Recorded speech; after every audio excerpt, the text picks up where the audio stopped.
Hey YouTube man, it's Tycon here, so doing another action figure review, and this is for the second of the two alien Colonial Marines Xenomorphs that I picked up, and this is for the Xenomorph Crusher.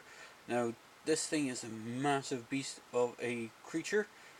It's a good bit bigger than the actual Raven. That hopefully, if I upload the videos back to back, it will be the previous video that I've just done. I will put a link in the description below for that video. Now, it comes with 4 bases. Bear with me a moment, let me just get an individual one on its own without taking apart that. So, each base looks like this. It has one peg hole, or sorry, one peg for a peg hole in the feet. Just has a bit of legally stuff on the bottom, but you get 4 of them together, and you get these little H-clip type things that connect them all together.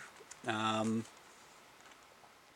one that I have here is in brown, but the ones you actually get with it are black. They're like a little H, and they just connect everything together. I won't pick this one up because it is a bit of a pain in the butt to show them separated and how it goes together. It likes to fall apart a bit. But before I go on to the figure itself, I'll just do a brief bit on the box. So basically you have this open window style box packaging that's similar to the other aliens in this line that HiyaToys have done. You can see the HiyaToys logo down here in the bottom corner. And then just flipping around to the back of the box, it just shows the alien in different poses and just has the legalese stuff on it. And it just has the name of the Colonial Marines. And Exquisite Mini is the kind of subline that they're doing. They're also the same company that are doing the Injustice 2 figures. They're doing a bunch of 4-inch scale Injustice 2 figures, so that is quite cool as well. So aside from the base, the only other accessory this guy comes with is a set of hands. 2 sets of hands in fact. Now what's weird is one set looks identical to the one that comes with him, that's already attached to him. So if I just bring him in there, you see the hand looks the exact same. I don't see any difference other than it looking a little bit more glossy than the one that's on him. So I'm not sure what the the story behind that is. Maybe they were supposed to be different hands and at the last moment they got swapped back out for these ones. There is no peg hole on the bottom of these hands. There is peg holes on the back feet, on the bottom of the back feet, so they do peg into the stand, but there's nothing on the front. And then the other hand are these big, large kind of grasping hands. And to swap them out, they're on a peg system, so you just pull out the hand and you push on the one that you want. Just be a little bit careful. I'm just going to do this off camera, but be a little bit careful with them. They can feel a bit fragile when moving it, but then you have like a grasping hand on the alien. I know it's not pushed all the way up because I'm just a little bit wary about breaking the joint, but you can see the peg hole on this one, and when it plugs in it's quite nice, and then you got some articulation on it, so it goes have a hinge and a rotation. I might need to sort out the plastic on these. They seem to be a little bit tighter than the actual standard hands that come with it. But onto the figure itself. So for articulation, the head is on a ball joint. You kind of really only get side to side and down and up, not much back on the head, so it's still kind of pointing downwards unless you have a kind of an angle. He does have a waist swivel and a slight bit of up and down to it. He does have an articulated jaw with an extending inner mouth, which is really cool. It's a bit floppy on mine. Every so often it will flop out, but it's pretty good. You do have a joint in the upper shoulder where it is incredibly tight, so again be careful when moving it. I'm not sure if you saw that on camera, so bear with me a moment. It is very tight on mine.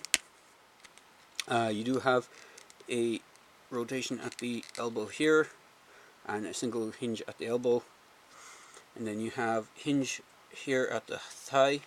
On the back leg you can go forward and back, and you have double jointed knee here, single joint here, and swivel on the feet as well.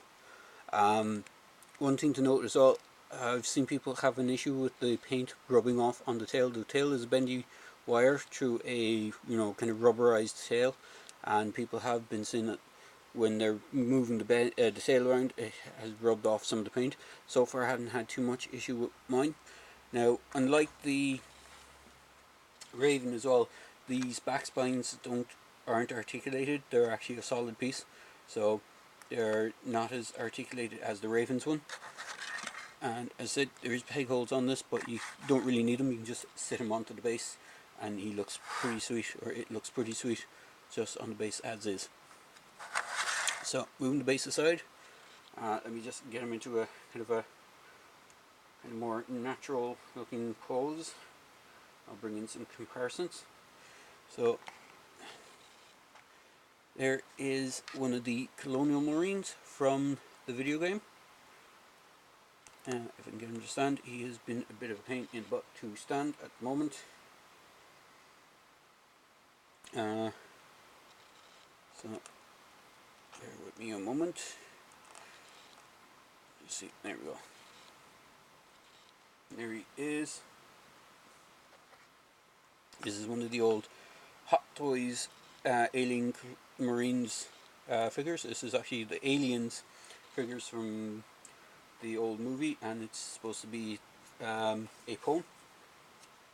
But that's the sort of size comparison for this thing. It's quite a big creature.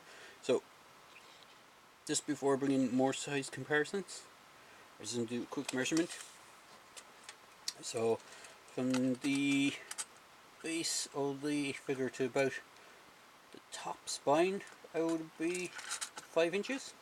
And then if I just straighten out the tail, because the tail is quite long on this, from tip of the head to tip of the tail, it's nearly around the 12-inch mark, so it's nearly a foot in length with the tail outstretched as far as it'll go. But it's generally best just to have the tail kind of curved a slight bit, just to give it that kind of, more natural look to it. And then for other size comparisons, here it is with the Raven, which is the other creature that they released at the same time as this guy. I'll just see if we can just bung him up against the tail just to hold him up. Here he is with the Predator figures that the same company does. And for another size comparison, this is one of the actual Xenomorphs from the video game that HiyaToys did a while back. I think they reissued them again. So you can see the size difference between it. It is quite a massive bulky creature. Most of the bulk seems to be up their torso and the head. The head is kind of similar design to the Queen. Kind of has that kind of Queen crest on it. It's also very similar to the Praetorians from the old AVP video games.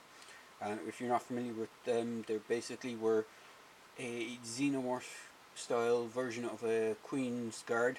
So they were like supposedly in the way that you have, like, I think it was like worker bees and ants. They were like the warrior ants, or not the warrior ants, but the kind of the ones that would guard the queen. Or would it be like a more bee analogy? I'm not too sure, but they were basically the ones that would guard the queen bee. And then you have another one, which is the Spitter Alien, which was a new Xenomorph that they introduced into that video game as well. You just squeeze them into the background there. You see his head poking through. But all in all, it's a great figure. Very big. It would take up a good bit of space on a shelf if you were collecting these. But overall, I think it's a really, really cool figure. Do recommend picking it up, but I do stress to be careful with the joints. As I said, I might need to work on the hand joints on mine, because I can plug it in, but when you go to rotate it, it just feels like the peg is going to snap, so I'm very wary about trying to move it. Even when I try to heat it up a bit, it didn't seem to gel too great, so I might need to do a little bit of work on seeing what's what with it. I haven't really swapped out the other hands because they look exactly the same as the ones that came with it, so I'm not too sure why that is. Again, it's similar to the Raven. There was one set of hands that looked like the ones that came with the Raven, except with the thumbs just a little bit more curved. But all in all, it's a great figure. Do recommend picking it up if you can. As I said, I got mine in Big Bad Toy Store. They're up on the website at the moment. As of the time of this recording, I don't know if they're going to stay up there very long. I do recommend, if you can get them, pick them up, or failing that, it's a third party sellers through eBay. So the choice is yours to try and pick them up if you want them. So all in all, good figure, do recommend it. And as I say in my videos, please feel free to like, comment, and subscribe to my channel. Cheers, guys.